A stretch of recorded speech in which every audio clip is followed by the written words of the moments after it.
নমস্কার, কেমন আছেন সবাই? বেঙ্গল ভিলেজ সবাইকে অনেক অনেক স্বাগত। আশা করি আপনারা ভীষণ ভালো আছেন। আজকে আপনাদের সঙ্গে শেয়ার করব চিকেনের একটা নতুন রেসিপি। তো আজকে যে চিকেনটা রান্না হবে সেটা হচ্ছে ব্রয়লার চিকেন। রোটাইল হলে কিংবা দেশি মুরগি হলে ঝোল মাংস ভালো লাগে, কিন্তু ব্রয়লারের ঝোল মাংসটা আমাদের বাড়িতে সবাই খুব একটা পছন্দ করে না। কিন্তু যদি ভ্যারাইটি অনেক রকম রান্না হয় তো সেটা কিন্তু সবাই পছন্দ করে। তো আজকে আমি বাড়িতে বললাম যে ঝোল মাংস তো তোমরা পছন্দ করো না, কিন্তু আমি একটা নতুন ধরনের রেসিপি রান্না করব, সেটা তোমরা খেয়ে দেখতে পারো। তো আজকে কারি পাতা দিয়ে চিকেনটা করব।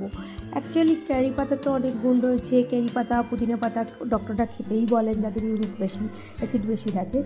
তো ফার্ম থেকে নিয়ে এলাম। ফার্মে যে ভাইটি থাকে, কাজকর্ম করে, তাকে বললাম যে তুমি কেটে দাও। ও বেশ সুন্দর পরিষ্কার পরিচ্ছন্ন করে কেটে দিচ্ছে। ওকে বললাম যে চিকেনের পিসগুলো একটুখানি বড় বড় করে করবে, কারণ ব্রয়লার মাংস একটুখানি বড় বড় হলে ভালো হয়।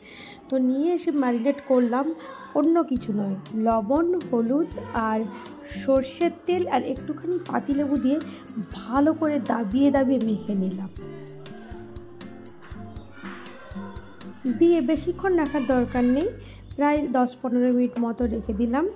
দিয়ে এইবার রান্না করব। রান্নার জন্য কি নিয়েছি, আদা বেটে নিয়েছি, রসুন থেতো করে নিয়েছি, আমাদের গাছের টমেটো হয়েছিল সেটা কেটে নিয়েছি, আর 7-8টা কাঁচা লঙ্কাকে থেতো করে নিয়েছি, আর নিয়েছি কারি পাতা, আর আমাদের বাড়ির পেঁয়াজটা সুন্দর করে ছোট ছোট করে কুচিয়ে নিয়েছি, আর একটুখানি হলুদ গুঁড়ো দেবো, আর কাশ্মীরি লঙ্কার গুঁড়ো অল্প একটু দেবো। আর মাংস ঝোল মানে তো একটু আলু হলে ভালো, তো আলুগুলো ভেজে নিয়েছি। এরপর উনুনে কড়াই বসিয়ে দিলাম।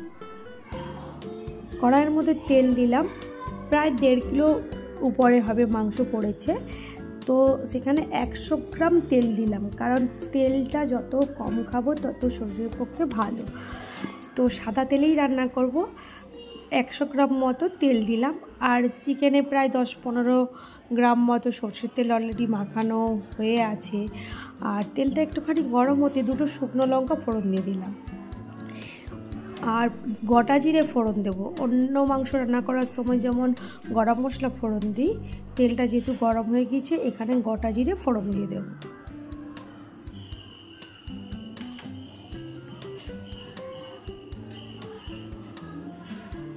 এরপর এর মধ্যে কারি পাতাগুলো দিয়ে দেব, তেজপাতা একদম দেব না।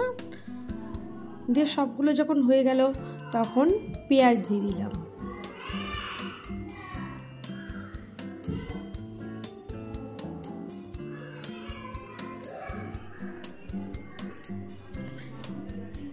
পেঁয়াজটা যাতে নরম হয়ে যায় তার জন্য এই পেঁয়াজের মধ্যে একটুখানি লবণ দিয়ে দিলাম।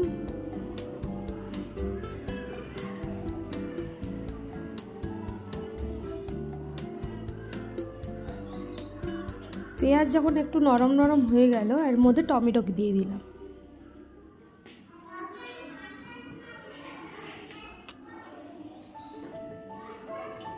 অন্যান্য মাংসের ঝোল রান্না করার সময় যেমন পেঁয়াজটা বাদামি কালার হয়ে গেলে তারপর অন্য মশলা দিই, এখানে কিন্তু তা নয়।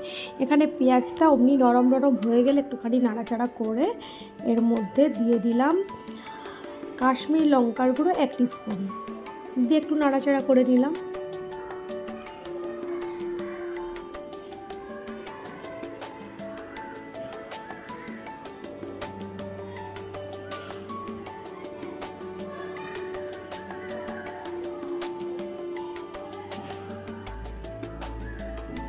দিয়ে রসুন বাটা দিলাম, রসুন বাটা না, রসুনটা থেতো করে দিয়েছি, দিয়ে একটু নাড়াচাড়া করে দিচ্ছি।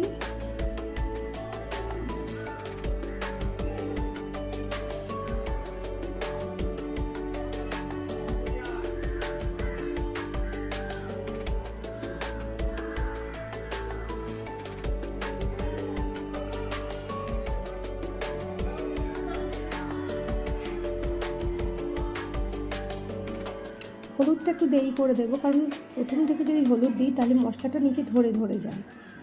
এরপর এর মধ্যে একটুখানি হলুদ দিয়ে দিলাম, পরিমাণ মতো হলুদ দিলাম, মাংসের মধ্যে মাখানো রয়েছে।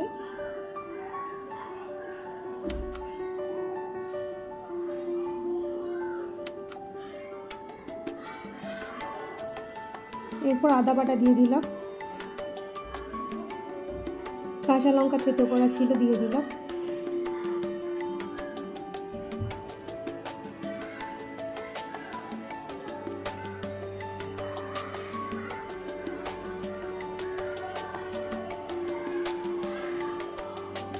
তো মাংস থেকে হালকা হালকা তেল ছাড়ছে, তবে একেবারে পুরো তেল ছেড়ে গেলে যেরকম অন্যান্য মাংস দিই তা কিন্তু না, মোটামুটি হালকা হালকা একটুখানি তেল ছাড়লেই এর মধ্যে এবারে চিকেনগুলো দিয়ে দেবো।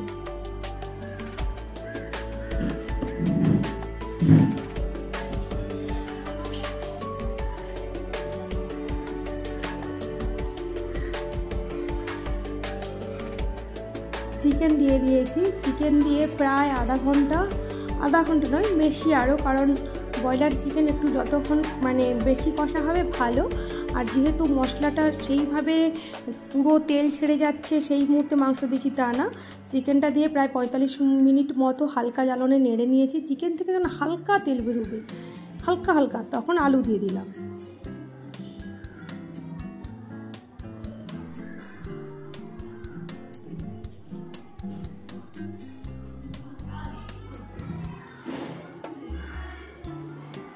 দিয়ে এর মধ্যে জল ঢেলে দিলাম, জল ঢেলে দিয়ে প্রায় আধ ঘন্টা মতো ফোটাতে থাকবো। বেশ ভালো পরিমাণ জ্বালানি দিয়ে দিলাম যাতে টকবক টকবক করে ফুটতে থাকে।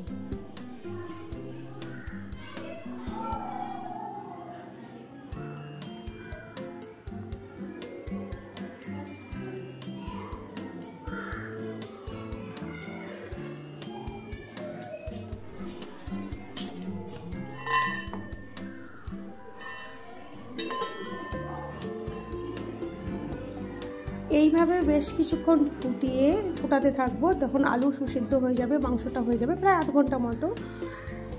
তো দিয়ে নামিয়ে নিলাম। নামিয়ে এর মধ্যে একেবারে ধনেপাতা দেওয়া যাবে না, তাহলে কারি পাতার যে একটা সুন্দর গন্ধ, পুরো কিচেনটা যেন রেস্টুরেন্টের মতো গন্ধ লাগছে, সেটা সেইভাবে থাকবে না। তার জন্য ধনেপাতা একদমই না। আর গরম মশলা একটুখানি বেটে কেউ দিতে পারেন, ওটা অপশনাল, না দিলেও কোনো সমস্যা নেই। আপাতত আমি গরম মশলা বাটা আজকে দিচ্ছি না। ব্লগটা আপাতত এখানেই শেষ করছি, মানে এই চিকেন রান্নার রেসিপিটা এখানেই শেষ করছি। আপনারা সবাই সুস্থ থাকুন, ভালো থাকুন, আর আমার ফেসবুক পেজ অবশ্যই ফলো করে দেবেন, আর ইউটিউব চ্যানেল অবশ্যই সাবস্ক্রাইব করে দেবেন।